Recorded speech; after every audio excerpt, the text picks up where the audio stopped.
Because we normally, in the church, we read pieces of the Bible, short text of the Bible, sometimes we miss the bigger picture of the whole text.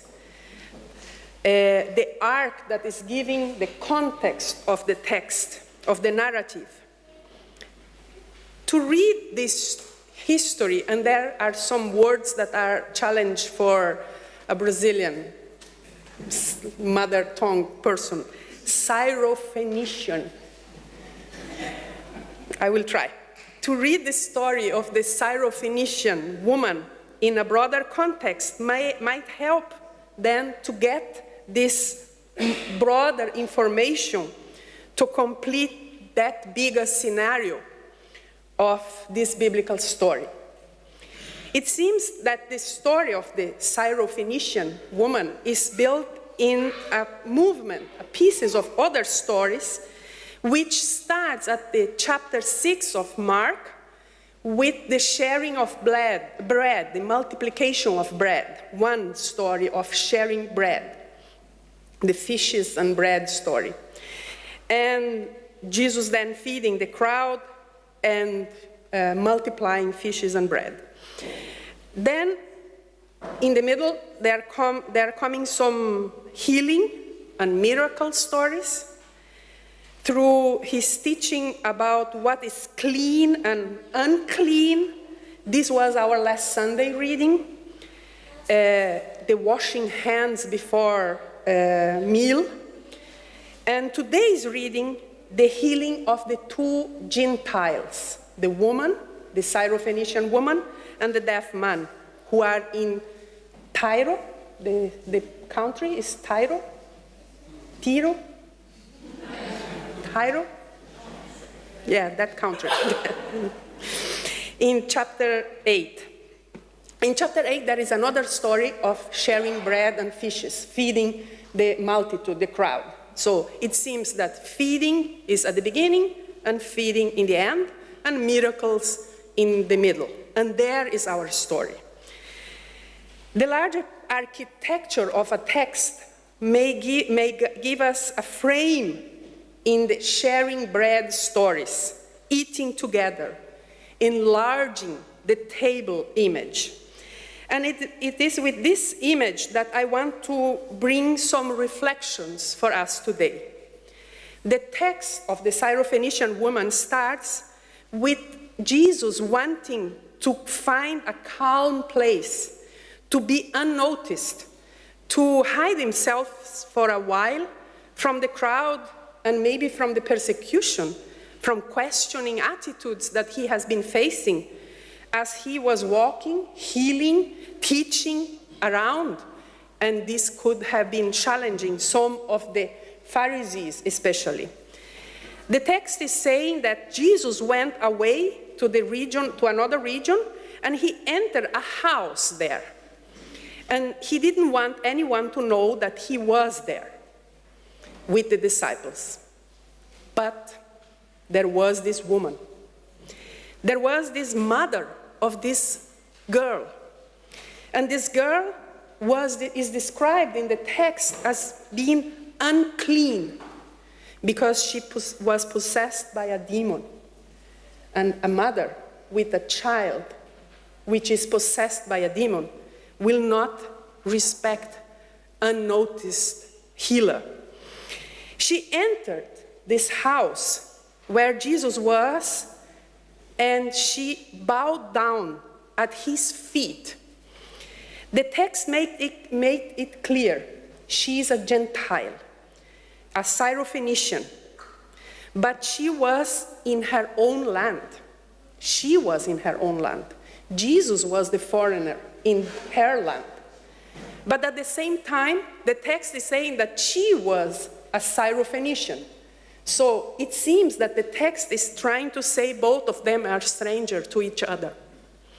They are strangers, foreigners to each other. And especially because there are historical conflict, ethnical conflicts between, economical conflict, political conflict between these two regions, these two people. In this context, that encounter, that dialogue between Jesus and this woman will happen. This conversation is the center of that story. The woman is crossing borders. She is crossing borders when she enters a house where men are, where a Jewish man is. And she does even more. She's bowing down at his feet. And even more, she's talking to him. She's asking his help to heal her daughter, to casting out demons. And then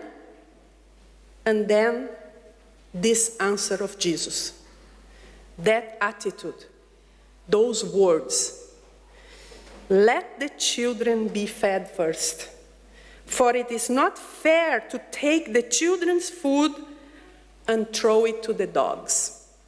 This is Jesus saying to that mother, which is in desperate situation, needing help.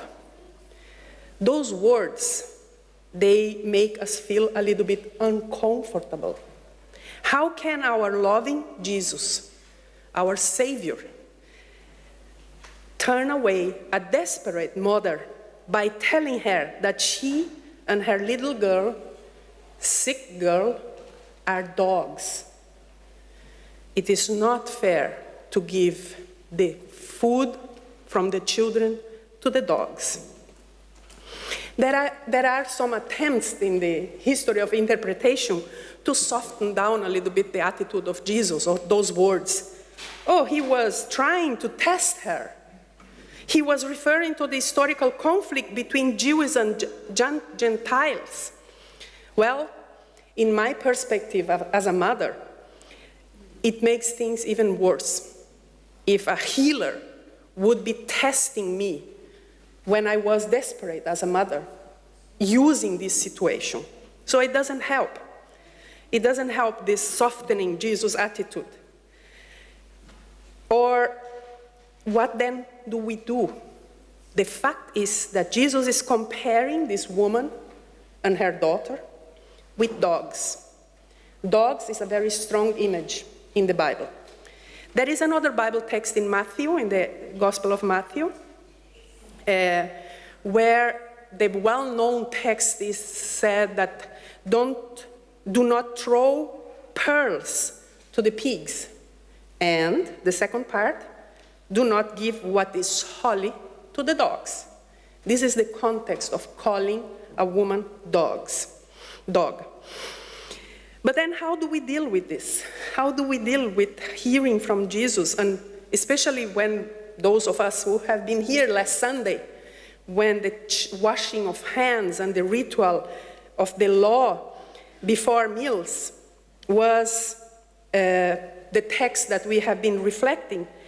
And the beautiful message that we heard, that in questioning and challenging the meal practices of his time, Jesus is opening the way for a much more inclusive table, one that can be shared by all. Remember that this Jesus who always pushed for a bigger definition of us, who keeps pushing us towards the love of God, and that image of broad as a beach or a meadow. Then just one story, and one Sunday later, Jesus is saying these strong words to a woman, a mother seeking help for her daughter. But then comes the answer of this woman, of this mother. The text will give her space. The story will give her the capacity to say her words. Words matter. The way that we can express ourselves matter. The way, the possibility to say the word and to be listened makes the whole difference. The way she is dealing with a clear no, with a word, very hard word, that was denying her from help, and healing makes the turnover of the story. And she answered them, "Even the dogs under the table eat the children's crumbs." On the table, where the children are eating, there is food. Under the table, where the dogs are eating, there are breadcrumbs. But the poor, those least, they see the crumbs. For this mother, for those who are at the edges of the tables normally, those who are used to eat what is left over, those who are not sitting at the privileged place of the table, they know the power of the margins. They know the power of the crumbs. For this mother, crumbs means food. She is turning over crumbs into food, and she knows that this will provide her for the much needed sustenance. She knows the difference about food, children, dogs, and crumbs. Her answer is inviting Jesus to see beyond what he is able to see and beyond what he is naming as food. Her words are opening perspective. It's an invitation to include others, and Jesus is learning from her. To redesign the format of the table and the understanding of tables and food. She will use the crumbs as an element of her agency to claim dignity and access to the healing power. This woman is questioning a theology that Jesus has also learned, that will limit the tables and sometimes will build exclusion. Her theology is based on justice, justice for all. And that justice will opening doors, ears, and attitude, and arms. That justice, that theology that understands justice is based on God's love, on her love to that little girl, which is in the end the same love of God.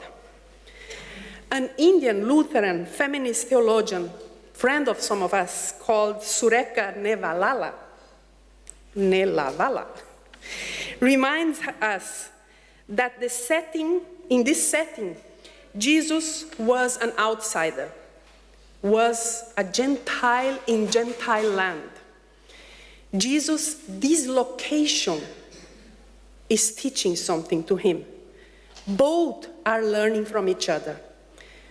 Both are in a vulnerable situation. Remember, Jesus wanted to be unnoticed. Both are vulnerable. And this woman, moved by a strategy of survival, she will subvert the powerless by using the same metaphor for her as an advantage. She doesn't contest Jesus. She is using the same metaphor in her advantage. Her repose to Jesus indicates many things, including the theological truth that the gospel should bring benefit to all, also to the Gentiles. At this point in the bigger picture in the story, when after Jesus broke the law with the washing of hands and the impurity text that we heard last Sunday, her desperate, begging pleas and persistent do not represent alternative faith. This is faith. This is an expression of faith. This is what faith is. Healing at the end of the story is then inaugurating a new social relationship. On that end of the story emerged an engagement with and overcoming differences. Who are those? Who are those at the edges of the tables today who are compelling us who are calling us, who are redefining who are us. And what is the meaning of that table, and what is the meaning of that food today? We might think on some people who are speaking for themselves. I think in some of the southern people, small farmers fighting to save their family land. Maybe some people finding survival strategies in the midst of tribal or ethnical conflicts. Some immigrants or migrants, communities resisting destruction with expanding market communities or economies. Some women who are claiming their dignity and right to be at the table of decision in churches and in society. Or that little child called Ritaj, 5 years old, who receives treatment, hemodialysis treatment, in the Augusta Victoria Hospital in Jerusalem, who now is at the edge of being threatened of having funds cut by the US government. Those are some people who might be bringing us new meaning of what crumbs, what feeding, what table could mean. They are teaching us to enlarge our understanding of tables. But surprisingly, the story of the gospel, the story of this gospel for this reading this week, doesn't end with this woman. There is another story. And now I will preach again about the other story. Just feel a little bit. This story is about a man who is deaf. He cannot hear. He has an impediment also to speak. He cannot speak. Jesus will open his ears and touch his tongue with saliva. He is going in private with him to do this. But is touching a person who is deaf, and he cannot speak well. Touching with the finger and saliva. Touching that the words can come. Touching that the ears are open. That the man can listen again, can hear again. Jesus is healing by touching. Words touching are healing powers. Mouths are open. Ears are open. In that bigger picture, maybe those are the signs. It's about being touched. It's about being open to new relationships, to cross borders, ethnic, social, political borders. This is the healing power of the gospel. To be open, ephata, be open. Allow yourself to be touched and touch to new definitions, to new relationships, to transform crumbs in food, in bread, bread for all, to redefine tables and food, to rebuild pieces of clothes in a beautiful quilt. This is the invitation. Listen. Do not fear. Like Jesus himself had to listen to this woman. Open your ears. The voice is saying, Ephata, be open. Amen.